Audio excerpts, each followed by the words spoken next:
ఆచి chicken masala. Musi river front project బాధితులు ఆందోళన చేపట్టారు. మధుపార్క్ అపార్ట్మెంట్లోని బాధిత కుటుంబాలను మాజీ మంత్రి హరీష్ రావు పరామర్శించారు. ప్రభుత్వం తమకు ఎలాంటి నోటీసులు ఇవ్వకుండా నేరుగా పేపర్ నోటిఫికేషన్ ఇవ్వడం ఆందోళన కలిగిస్తోందని అపార్ట్మెంట్ వాసులు అంటున్నారు. 450 కుటుంబాలు రోడ్డున పడాల్సి వస్తుందని ఆందోళన చెందుతున్నారు. మరిన్ని అప్డేట్స్ మా ప్రతినిధి వంశీకృష్ణ అందిస్తారు. మూసీ పరివాహక ప్రాంతంలో తమ ఇండ్లు పోతున్నాయంటూ కూడా బాధితులు ఆందోళన వ్యక్తం చేస్తూ ఉన్నారు. ప్రజెంట్ మనం అటు హైదర్ షా కోటాలోని ఏదైతే మధు పార్క్ రిచ్ అపార్ట్మెంట్స్ వద్ద ఉన్నాం. ఈ అపార్ట్మెంట్ మొత్తం కూడా ఏదైతే మూసీ రివర్ ఫ్రంట్లో భాగంగా ఈ అపార్ట్మెంట్ మొత్తాన్ని కూడా తొలగిస్తామని ప్రభుత్వం తెలపడంతో కూడా వారందరూ కూడా ఆందోళన వ్యక్తం చేస్తూ ఉన్నారు. పెద్ద ఎత్తున బాధితులు ఎవరైతే ఉంటారో ఈ అపార్ట్మెంట్లో నివసించేటటువంటి వారు ఎవరైతే ఉంటారో వారందరూ కూడా ఆందోళన చెందుతున్నటువంటి సందర్భం కూడా మనకు కనిపిస్తూ ఉంది. పెద్ద ఎత్తున ఇక్కడ ఉన్నటువంటి అపార్ట్మెంట్లో నివాసించేటువంటి వాసులు ఎవరైతే ఉన్నారో వారందరూ కూడా సమావేశం అవుతున్నటువంటి సందర్భం కూడా మనకు కనిపిస్తూ ఉంది. ప్రభుత్వం తీసుకున్నటువంటి ఈ నిర్ణయం తమను రోడ్డుకు పాలు చేస్తుందంటూ కూడా వారు ఆగ్రహం వ్యక్తం చేస్తూ ఉన్నారు. బాధను వ్యక్తం చేసినటువంటి సందర్భం కూడా మనకు కనిపిస్తూ ఉంది. పెద్ద ఎత్తున అపార్ట్మెంట్ వాసులు మాత్రం ఇక్కడ సమావేశం అవుతున్నటువంటి సందర్భం మనకు కనిపిస్తూ ఉంది. మనము కొంతమందితో కూడా మాట్లాడించే ప్రయత్నం చేద్దాం, వారి అభిప్రాయాన్ని కూడా తీసుకునే ప్రయత్నం చేద్దాం. సో మీ పేరు? నా పేరు శంకర్ అండి. ఇది మూసీ రివర్ ఫ్రంట్లో పోతుందని కూడా అంటా ఉన్నారు కదా, మీకు ఎప్పుడు తెలిసింది ఇది? ఈ అంటే kind of indications long back నుంచి మూసీ బ్యూటిఫికేషన్ లేదా ఈ ఆస్పిరేషనల్ ప్రాజెక్ట్ దీని గురించిన పబ్లిక్ గా వచ్చే నార్మల్ ఇన్ఫర్మేషన్ తో పాటు అఫీషియల్ గా అయితే మాకు ఈ మధ్యనే పేపర్లో నోటిఫికేషన్ వచ్చింది. నోటిఫికేషన్ లో క్లియర్ గా ఏం మెన్షన్ చేశారంటే గాంధీ సరోవర్ ప్రాజెక్ట్ కోసము ఈ సర్వే నెంబర్లు ఏవైతే అవి మెన్షన్ చేసి మధు పార్క్ రిడ్జ్ బ్లాక్ ఏ బ్లాక్ బి కూడా ల్యాండ్ ఎక్విజిషన్ కింద ప్రాసెస్ ఇనిషియేట్ చేస్తున్నాము. మీకు ఏమైనా అభ్యంతరం ఉంటే 60 రోజుల్లో మాకు రెస్పాండ్ కండి. అండ్ ఇంపార్టెంట్ థింగ్ ఏంటంటే అందులో ఇంకొకటి గవర్నమెంట్ తరఫు నుంచి సోషల్ ఇంపాక్ట్ అసెస్మెంట్. అంటే most of these kind of infrastructure projects, large infrastructure projects కానీ ఇరిగేషన్ ప్రాజెక్ట్స్ కానీ social impact assessment, ecological environmental impact assessment అనేవి చాలా కీలకమైనవి. సో ఈ ప్రాజెక్ట్కి ఆ సోషల్ ఇంపాక్ట్ అసెస్మెంట్ నుంచి ఎగ్జామ్షన్ ఇచ్చేసాము, దాన్ని గవర్నమెంట్ గెజిట్లో పబ్లిష్ చేశాము అని ఒక పర్టికులర్ లాంగ్ బ్యాక్ 2017 యాక్ట్ ఏదైతే ఉందో దాన్ని మెన్షన్ చేశారు. ఆ నోటిఫికేషన్ లో 2 విషయాలు, ఒకటేమో ఇది గాంధీ సరోవర్ ప్రాజెక్ట్ లో భాగంగా చేస్తున్నామని, ఇంకొకటి సోషల్ ఇంపాక్ట్ అసెస్మెంట్ కి ఎగ్జామ్షన్ ఇచ్చాము, 60 రోజుల్లో మీకు అభ్యంతరం ఏమన్నా ఉంటే రెస్పాండ్ కండి, అంతే ఉండింది. అంతకు మించి అధికారులు ఎవరైనా రావడం జరిగిందా? ఎవరు రాలి. అది ఒకటి ప్రధానమైన లోపం ఏంటంటే ఇది ప్రజల కోసం చేసే ప్రాజెక్ట్ అయి ఉండొచ్చు, కానీ ప్రజలతోటి ఎంగేజ్మెంట్ అయితే శూన్యం. పెద్ద ఎత్తున వచ్చినటువంటి అపార్ట్మెంట్ వాసులు అందరూ కూడా ఆందోళన వ్యక్తం చేసినటువంటి సందర్భం మనకు చాలా స్పష్టంగా కనిపిస్తూ ఉంది. మరికొంతమందితో కూడా మనము మాట్లాడించే ప్రయత్నం కూడా చేద్దాం, వారి అభిప్రాయం కూడా తెలుసుకుందాము. వారందరూ కూడా సమావేశం అవుతూ ఉన్నారు. ప్రభుత్వం తీసుకున్నటువంటి నిర్ణయాన్ని తాము పూర్తిగా వ్యతిరేకిస్తున్నట్టు కూడా చెప్తా ఉన్నారు. కొంతమందితో కూడా మనం మాట్లాడించే ప్రయత్నం చేద్దాం. మేడం చెప్పండి, అసలు ప్రభుత్వం నుంచి మీకు ఏమైనా ఆదేశాలు అందాయంటారా? మీకు ఏమైనా నోటీసులు వచ్చాయంటారా? పేపర్ నోటిఫికేషన్ అండి, ఇంకా వాళ్ళు ఎవరు పర్టికులర్ గా వచ్చి మాకు చెప్పింది లేదు. పేపర్లో నోటిఫికేషన్ చూసి దాన్ని బట్టి రియాక్ట్ అయ్యారు, అంతవరకు తప్పించి ఇంకా వాళ్ళు ఎవరు పర్సనల్ గా కానీ ఎవరు సర్వే చేసినట్టు కానీ వచ్చి ఏమి నోటిఫికేషన్ ఇచ్చింది కానీ ఏమీ లేదు. ఇప్పుడు ఇంతవరకు మేము రిసీవ్ చేసుకోలేదు గవర్నమెంట్ నుంచి. మాకు ఇలా కావాలి ఈ ల్యాండ్ మేము ఎక్వైర్ చేస్తున్నాము అని చెప్పి వాళ్ళ దగ్గర నుంచి ఏమీ వచ్చింది లేదు ప్రస్తుతానికి. ఒక ఇల్లు కట్టుకోవాలంటే చాలా కష్టతరమైనటువంటి అంశము. ఉన్న పలంగా వెళ్ళిపోమంటే మీకు అంటే ఒక రకంగా మూసీ బ్యూటిఫికేషన్లో భాగంగా మిమ్మల్ని ఇక్కడి నుంచి తరలించాలని ప్రభుత్వం నిర్ణయం తీసుకుంటున్నటువంటి నేపథ్యంలో మీకు ఎట్లా అనిపిస్తుంది?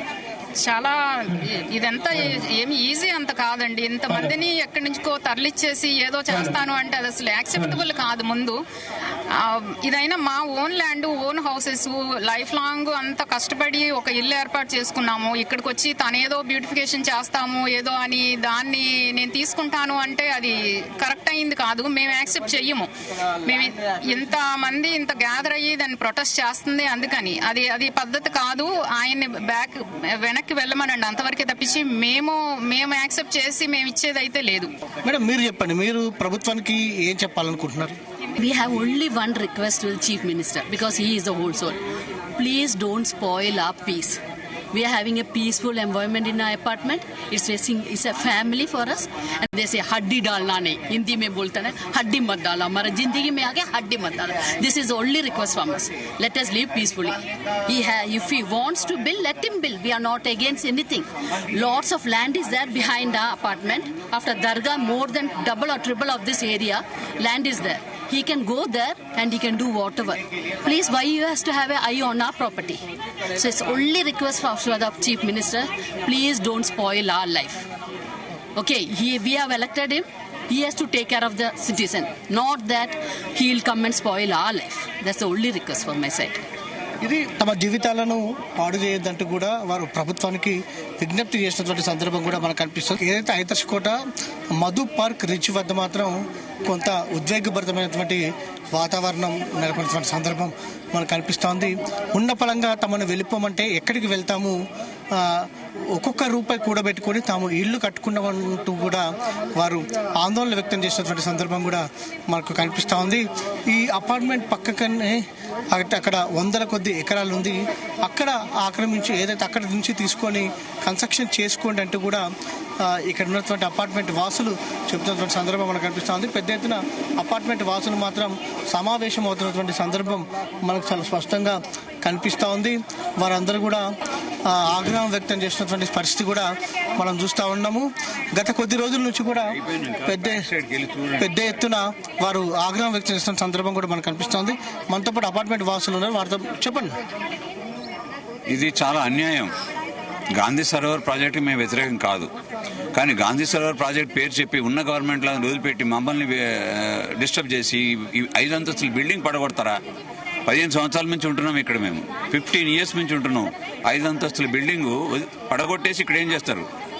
గాంధీ బొమ్మ పెడతారు ఇక్కడ ఏమన్నా? ఇంతవరకు డిపిఆర్ లేదు. డీటెయిల్ ప్రాజెక్ట్ రిపోర్ట్ ఎక్కడ ఏం పెడతారో తెలిసి చెప్తారు కదా, అది లేదు ఇంతవరకు. Only simple notice, acquisition notice. వెనక కావాల్సినంత ల్యాండ్ ఉంది. ముఖ్యమంత్రి గారు మా విన్నపం ఏమంటే ఆ ల్యాండ్ మొత్తం వాడుకోండి, చేయండి.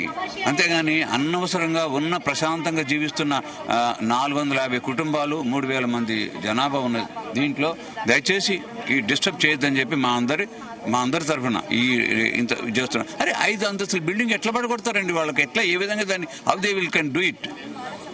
మాట పబ్లిక్ ఒపీనియన్ ఇది. They cannot disturb it. మరికొంతమందితో కూడా మాట్లాడదాం. అమ్మ చెప్పండి. సార్ 10 రోజుల క్రితం నోటిఫికేషన్ వచ్చింది సార్.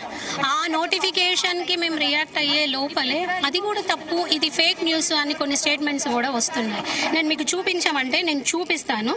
ఇది అసలు మేము పేపర్ స్టేట్మెంట్ నమ్మాలా, దీన్ని నమ్మాలా? మీరు చూడండి. అంటే జనాలను ఒక రకమైన డైలమాలోకి తీసుకొని వెళ్ళిపోయి వీళ్ళు రియాక్ట్ అవుతున్నారు, వీళ్ళు రియాక్ట్ అయితే నా గద్దెకు ప్రాబ్లం వస్తుంది, ఇలాంటి ప్రాబ్లం రాకూడదని ముందు జాగ్రత్తగా ఒక కన్ఫ్యూజన్ మోడ్ లోపలికి తీసుకొని వెళ్తున్నాడు.